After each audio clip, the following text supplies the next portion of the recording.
ভেনিজুয়েলায় অনুষ্ঠিত হয়েছে অনূর্ধ্ব 20 যুব চ্যাম্পিয়নশিপ খ্যাত কোপা আমেরিকা, যেখানে গ্রুপ পর্বের বাধা পেরিয়ে 10টি দলের মধ্যে 6টি দল ফাইনাল রাউন্ডে কোয়ালিফাই করেছে।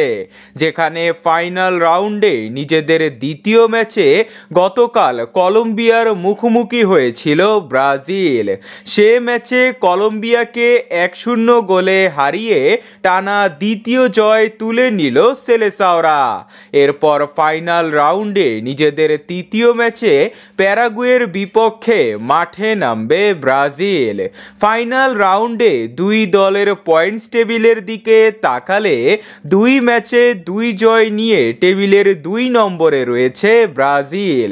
ওদিকে 2 ম্যাচে 1 জয় ও 1 পরাজয়ে 2 পয়েন্ট নিয়ে 4 নম্বরে রয়েছে প্যারাগুয়ে।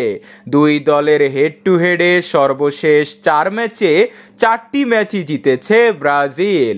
সর্বশেষ দেখা হয়েছিল 23 সালে সাউথ আমেরিকান চ্যাম্পিয়নশিপে। সে ম্যাচে 2-0 গোলে জয় পায় ব্রাজিল।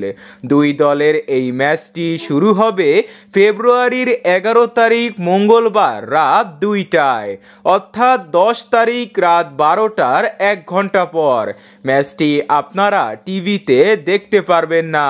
ম্যাচটি সরাসরি দেখতে পারবেন কনমেবলের অফিসিয়াল ইউটিউব চ্যানেলে।